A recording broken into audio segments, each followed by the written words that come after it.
আমি আজ আবার তোমাদের সামনে উপস্থিত হয়েছি। ব্রাহ্মণপাড়া চিন্তামণি ইনস্টিটিউশনের শিক্ষক গোপাল দাস।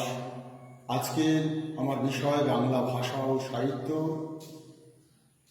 আজকে যে বিষয়টা আমি যে পড়াবো, দশম শ্রেণীর সাহিত্য সঞ্চয়ন গ্রন্থের একটি গল্প বহুরূপী। গল্পটি সুবোধ ঘোষের লেখা। গল্পটি পাঠের আগে একটু আমরা স্মরণ করে নিই। এই সবে বৈশাখ মাস শুরু হয়েছে, আজ চৌঠা বৈশাখ। এর আগে কিন্তু মাসটা ছিল চৈত্র মাস। বাংলাদেশের সর্বত্রই চৈত্রের গাজন উৎসব। এই গাজন উৎসব উপলক্ষে আমরা বহু জায়গায় দেখতে পাই বহুরূপী। বহুরূপী কারা? যারা হচ্ছে যে বহু মূর্তি বা রূপ ধারণ করতে পারে। এক্ষেত্রে বলা ভালো, আমাদের দেশে এক শ্রেণীর মানুষ এই বিভিন্ন দেব দেবীর মূর্তি ধারণ করে চৈত্রের গাজন উৎসবে, বিশেষত শিব তার মূর্তি ধারণ করে শিবের উপাসনায় রত মানুষজন মানুষের কাছে ঘুরে ঘুরে বেড়ায়। আমরা যারা হাওড়া জেলার মানুষ, তারা এটা যদি দেখি তাহলে লোক সংস্কৃতির ইতিহাস, লোক সংস্কৃতিতে কালিকা পাতাড়িয়া বলে একটি বিষয় আছে, হাওড়া জেলার বিখ্যাত লোকশিল্প। তাতেও কিন্তু এই বহুরূপীর উপস্থিতি আমরা দেখতে পাই। এই বহুরূপী সাজের মানুষজন কখনো শিব, কালী বা আরো অন্যান্য সেজে মানুষের কাছে তা প্রদর্শন করে কিছু সামান্য দক্ষিণা পেয়ে থাকে। সেই রকম একটি মানুষের জীবনকে অবলম্বন করে একটি গল্প গড়ে উঠেছে সুবোধ ঘোষের লেখা বহুরূপী। আজকে আমরা সেই গল্পটাই পাঠ করব। সুবোধ ঘোষের এই বহুরূপী গল্পটি, সুবোধ ঘোষের যে গল্প সমগ্র আছে, সেই গল্প সমগ্রের তৃতীয় খণ্ড থেকে বহুরূপী গল্পটি নেওয়া হয়েছে। গল্পকার সুবোধ ঘোষ বিচিত্র পেশার অধিকারী ছিলেন। সুবোধ ঘোষ প্রথম জীবনে তার পেশা শুরু করেছিলেন হাজারীবাগে বাসের কন্ডাক্টর হিসেবে। পরবর্তীকালে প্রাকৃতিক বিপর্যয় যখন মহামারীর মতো নেমে আসে, কিছু মানুষ থাকে যারা নিজেদেরকে স্বেচ্ছাসেবক হিসেবে সমাজের জন্য, দেশের জন্য নিবেদন করে। সেই পেশা অবলম্বন করেছিলেন সুবোধ ঘোষ। এরকম বিভিন্ন পেশা অবলম্বন করতে করতে বিচিত্র অভিজ্ঞতার অধিকারী হয়েছিলেন। শেষে তিনি আনন্দবাজার পত্রিকায় রবিবাসরীয় বিভাগে যোগদান করে সাহিত্য চর্চার মূল স্রোতে ফিরে আসেন। তার অনেক আগে থাকতেই তার সাহিত্য সাধনা শুরু হয়েছে। তার উল্লেখযোগ্য গ্রন্থগুলো দেখো, আমি বোর্ডে লিখে দিয়েছি। সাহিত্য সৃষ্টি, তিলাঞ্জলি, ভারত প্রেম কথা, গঙ্গোত্রী। উল্লেখযোগ্য গল্প সংকলন হল যতুগৃহ, পরশুরামের কুঠার, ফসিল ইত্যাদি। এই বহুরূপী গল্পটি আমরা একটু পাঠে যাব। তার আগে তোমরা যারা দশম শ্রেণীর ছাত্রছাত্রী আছো, তাদেরকে বলবো, এই সাহিত্য সঞ্চয়ন যে গ্রন্থটা আছে, এই সাহিত্য সঞ্চয়ন গ্রন্থের ৭৪ পাতা হল। দেখতে পাবে সুবোধ ঘোষের লেখা এই বহুরূপী গল্পটি আছে। এই বহুরূপী গল্পের মূল চরিত্র হরিরাম, যার হচ্ছে যে পেশা হচ্ছে যে বহুরূপী। এই বহুরূপী পেশার মানুষের গল্প হচ্ছে যে আমরা দেখছি। মূল চরিত্র হরিদা। এই হরিদা অত্যন্ত দিন দরিদ্র মানুষ। আধুনিক জীবন যখন এগিয়ে চলেছে, তখন হারিয়ে যাওয়া লুপ্ত সংস্কৃতিকে জীবিকা করে নিজের জীবন জীবিকা অবলম্বন করেন হরিদা। সেই হরিদার ঘরে, শহরের ছোট্ট একটা গলিতে, লেখক সহ তার কয়েকজন বন্ধু সেখানে নিত্য আড্ডা বসা।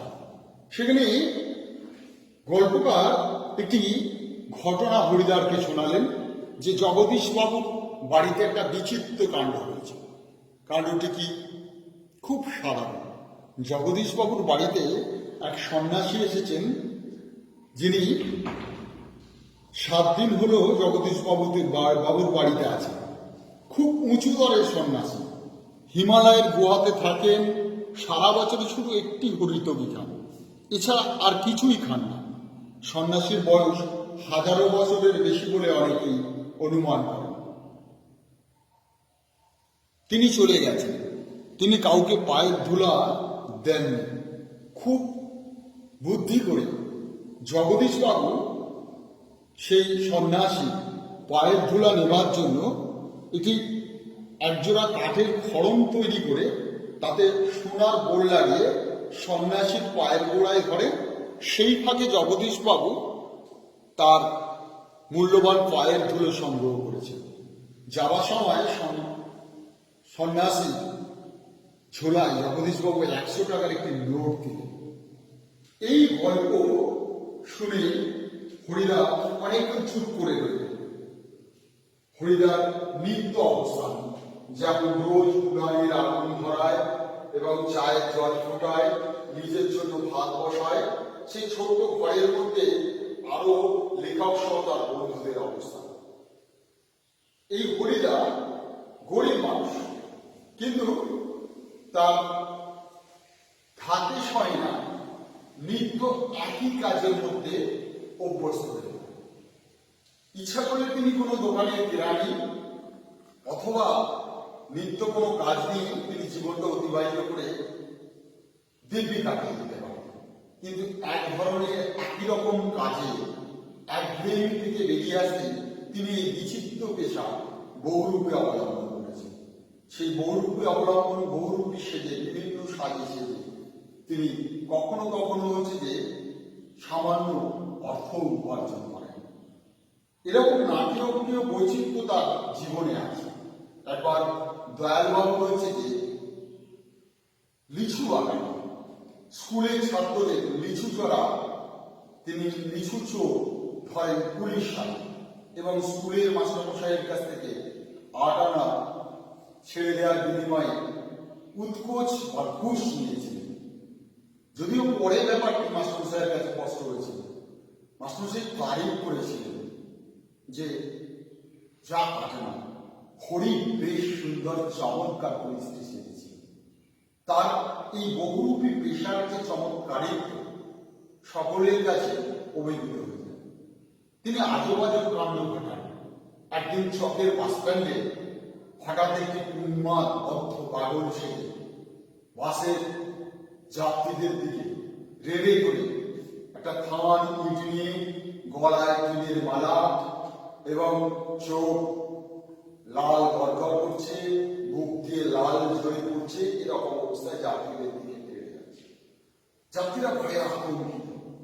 অনেকক্ষণ চলার পর বাসের ড্রাইভার কাশিনা ধমক দিয়ে হরিদাকে বলে, হরি বেশ হয়েছে, এবার কেটে পড়ে। বাসের যাত্রীরা বেশ বিস্ময়ে কেটে পড়ে, অবাক হয় যে সত্যি এ লোকটি বহুরূপী ভদ্র পাগল সেজেছে, মন্দ তো নয়, খুব ভালো সেজেছে। সবাইকে অবাক করে দেয়, কেউ কেউ 2-1 পয়সা আসবে। আবার একদিন যে সন্ধ্যায় বাইজির ছদ্মবেশে তিনি হচ্ছেন যে সব থেকে বেশি উপার্জন করেছিলেন 8 টাকা পাঠান, এবং যারা তাকে বহুরূপী সাজে চিনতে পারে তারা হেসেও ফেলেন, আবার তার সাজিতে 2-1 করে টাকা পয়সা ছুড়েও নেয়। সেই বহুরূপীর সাজের মানুষটি একদিন ইচ্ছে হলো যে এই জগদীশ বাবুর বাড়িতে তিনি চমৎকার খেলা দেখাবেন, এবং সেই খেলা দেখাবার জন্য তার ঘরে লেখক ভগত সহ যারা আড্ডা দেয় তাদেরকে বললেন, আজ তৈরি থেকো, জগদীশ বাবুর বাড়িতে আজ সন্ধ্যায় একটি চমৎকার খেলা দেখাবো।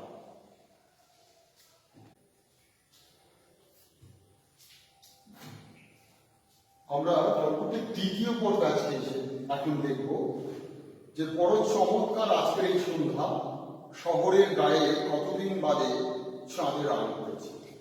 এরকম এক পরিবেশে জগদীশবাবুর বাড়িতে ভবতোষ লেখক সহ বেশ কয়েকজন খেলার জন্য চাঁদা আনতে গেছে। জগদীশবাবু 11 লক্ষ টাকার সম্পত্তির মালিক। তার বাড়িতে হঠাৎ সন্ধ্যায় জটাধারী কোনো সন্ন্যাসী নয়, হাতে কোনো কুমণ্ডল নেই, চিমটে নেই, মৃগচর্মের আসনও সঙ্গে নেই, গৈরিক সাজ নেই, আদুর গা, তার উপর একটি ধবধবে সাদা উত্তরীয়, পরনে ছোট বহরের একটি সাদা ধান, মাথায় ফুরফুর করে উঠছে শুক্র সাদা চুল, ধুলো মাখা পা, হাতে একটা ঝোলা। সে ঝোলার ভিতরে শুধু একটি গীতা।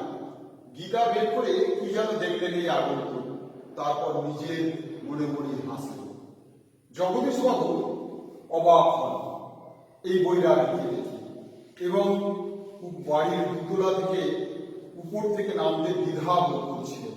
ঠিক এমন সময় সন্ন্যাসীর আগমনে তিনি তার দিকে চেয়ে দেখেন এবং তিনি তারপর যে আচরণগুলো শুরু করেন, অসম্ভব তার বলার ভঙ্গি। পরম সুখ কাকে বলে জানেন? সব সুখের বন্ধন থেকে মুক্ত হয়ে যাওয়া। এইসব দার্শনিক এবং কথাবার্তা এবং পরম সুখ, তার সঙ্গে হরিদার যে সাজের সামঞ্জস্য, সকলে অবাক হয়। জগদীশবাবু শেষ পর্যন্ত একটা মিনিট বিরাগীজিকে থাকার জন্য অনুরোধ করেন। শেষ পর্যন্ত বিরাজিজি থাকতে চান।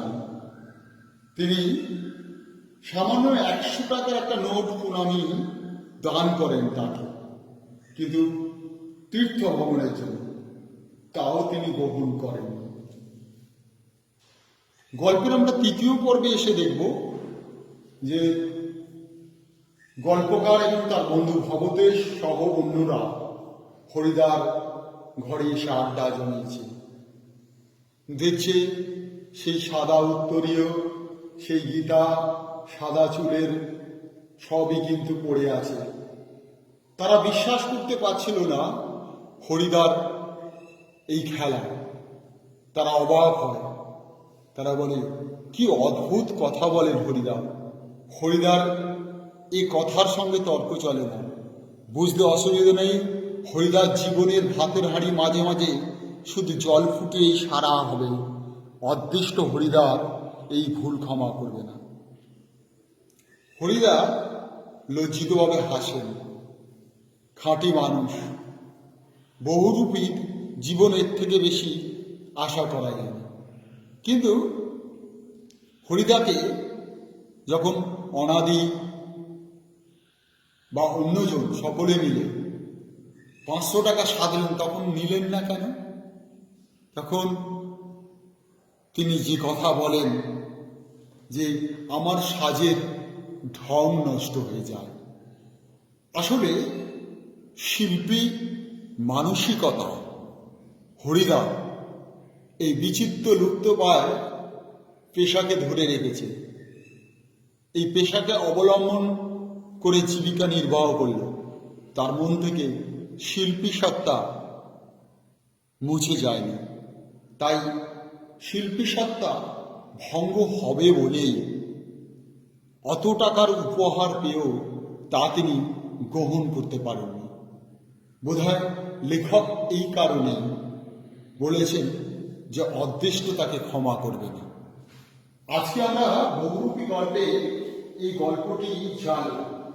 আমরা এখান থেকে এই বহুরূপী গল্পের পাঠের পর তোমরা যারা দেখছো ছাত্রছাত্রীরা, তাদেরকে বলবো এই গল্পটা বারবার পাঠ করো।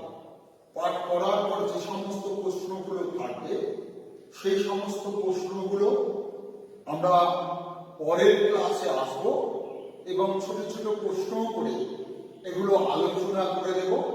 তোমরাও পাঠ না, শুধু একটু বলবো যে হচ্ছে যে এই গল্পটা পাঠ করার সময় অত্যন্ত মনোযোগ সহকারে করবে, অত্যন্ত সহজ সরল ভাষায় একটি মানুষের জীবনের নাটকীয় মুহূর্ত এবং সংঘাতগুলো দেখানো হয়েছে। সেই সংঘাতকে এড়িয়ে কিভাবে একজন দিন দরিদ্র মানুষ তার শিল্পী মন, শিল্প সত্তা সম্পর্কে কতটা সচেতন আজও, তা কিন্তু সকলকে ভাবিয়ে তুলেছে। এই বহুরূপী ভাবনায় এই হরিদার চরিত্র আর তার আনুষঙ্গিক প্রশ্নগুলো আমরা পরের দিন আলোচনা করব। আজকে এখানে শেষ করলাম। আমি শিক্ষক ব্রাহ্মণপাড়া চিন্তামণি ইংলিশ মিডিয়ামের গোপাল দাস। আসছি পরে, আবার ফিরে আসবো।